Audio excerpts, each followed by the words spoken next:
Hi everybody, Gobbo Slayer here, and today I'm going to be bringing you another battle breakdown of a match. This is going to be the final tournament match between myself and Imperator of this set. And as you can see, it's going to be Tomb Kings vs. Empire. We have the same number of units, which will benefit me, I think, in this game because I am the rusher. And it's going to be on Wyvern Lake. So first off, I want to say a big thank you to Felkon for helping me win this tournament. Or rather, not win the tournament, but in this tournament. He helped me come up with my armies and coached me through using them. So really appreciate him, and he's a really cool dude. Make sure to check out his YouTube channel. I will drop a link in the description of the video. So going over the armies here, we have a front line of skeleton spearmen and one skeleton sword unit from my side, 4 units of Nehekara horsemen, 2 units of Ushapti, 1 unit of Carrion, a Tomb Scorpion, and 2 Camarine War Sphinxes, one of which is going to be carrying Cetra the Imperishable, who has 3 spells, Desiccation, Protection, and Curse Blades, along with the Fire Sword. I can't remember the exact name of it right now, but the one that imbues Blinded. And then for the Empire player, Imperator, he's running a bit of an off-meta army. So he's going to be having 3 Huntsmen for his big anti-large damage, 2 Demigryph Knights with halberds, 2 Empire Knights, 1 here and 1 over there, a Jade Wizard with Earthblood and Regrowth, and a Power Stone, a couple of Empire Spear units, let's see, with shields, 1, 2, 3, and 4, and 5, I think. And up on the, for his lord, he's actually going to have Karl Franz on a Pegasus, which is a very, so he's got a kind of an off-meta build here. Not only does he have Karl on a Pegasus instead of a Hippo, he has 3 Huntsman units. And the Karl, the reason that you would take him on a Pegasus is because he actually has higher stats than if he was on Deathclaw. He has 65 melee attack and 50 melee defense, and he still retains AP value, 470 weapon strength and 100 armor, almost 4k HP, so still pretty good combatant on the Pegasus. The main downside is he's not going to have a lot of mass riding the Pegasus around, so it's going to be hard for him to get out of blobs. Oh, and I'm sorry, one more big unit here is going to be the Empire, or the Outriders with Grenade Launchers, which are a really cool niche pick here, as you're about to see as the battle opens up. They can do a ton of damage to any lightly armored unit, so basically most of the Tomb King roster. And you can see just from one volley there, they take my Skeleton Spearmen to crumbling and about half health. But in a counterattack, I am moving my Nehekara horsemen in quickly. They are going for a flank overload along with my constructs on this flank, and the Ushapti are going to be coming in from this side. So it's going to be like a 3 direction attack at once. Got the Ushapti and the Carrion coming in from here, Nehekara horsemen and the infantry and the constructs coming in here, and we're going to send some more Nehekara horsemen around this way. My opponent is doing a good job using this rock here to kind of block me up. But we are the undead, and we have Nehekara horsemen and big kitties, and we do not care about such things. So I send the Carrion in just to block up the grenade launchers for a minute. I have to pull away really quickly because he screens me out with the knights, and I still end up taking a bunch of damage on the Carrion. But that's okay, he hasn't been able to fire the grenade launcher into my blob super effectively. And the big cat fight is about to start. So you can see all kinds of buffs and debuffs going on here. I'll slow it down and give you guys a rundown.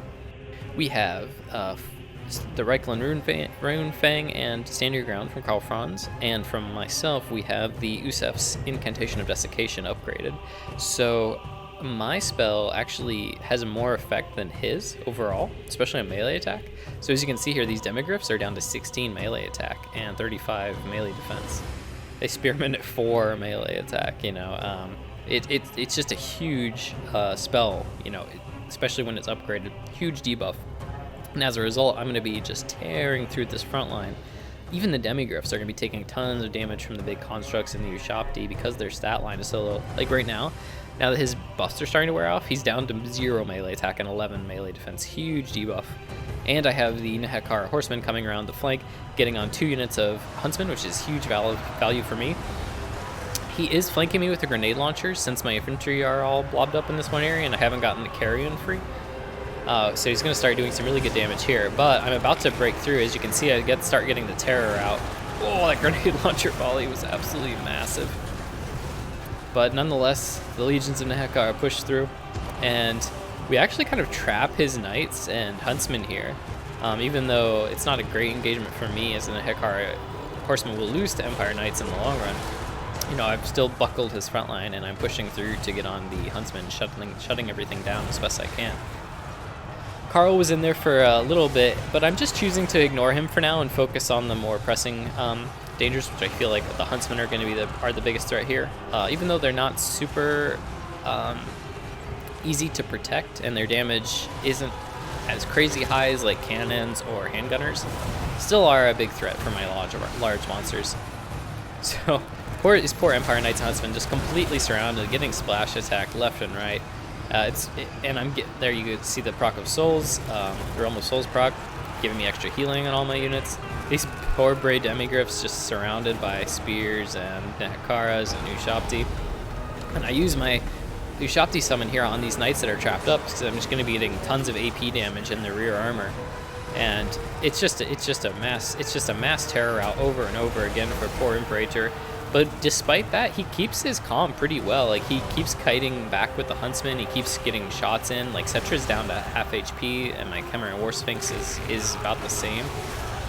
I am taking a lot of damage because of the huntsman, but I am also taking out basically all his demigryphs, despite the healing. They just can't stand up to the construct blitz, along with the Ushabti help and some support from the Hekar horseman. Another Earthblood from my opponent.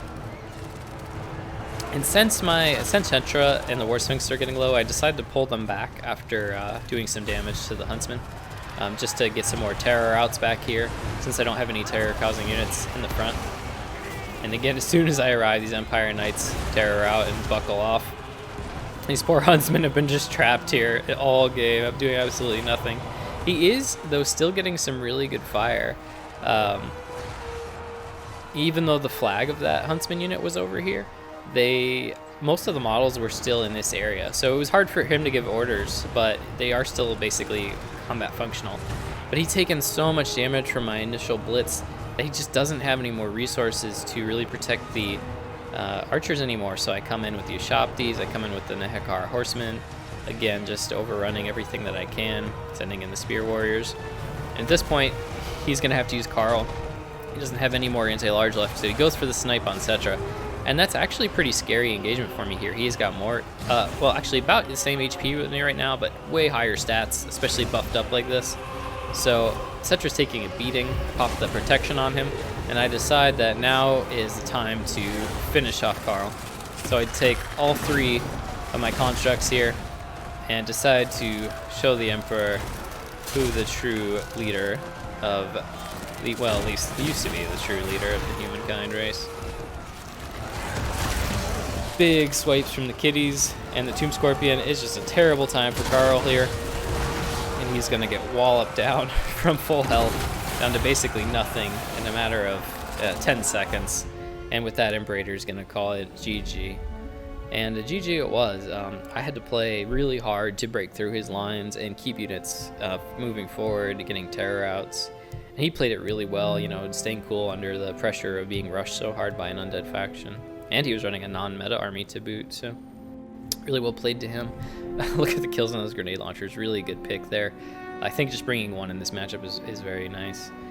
And hope you guys all enjoyed the series. Hope took some tips away on how to rush a little better in your own play. And we'll see you guys in the next battle breakdown.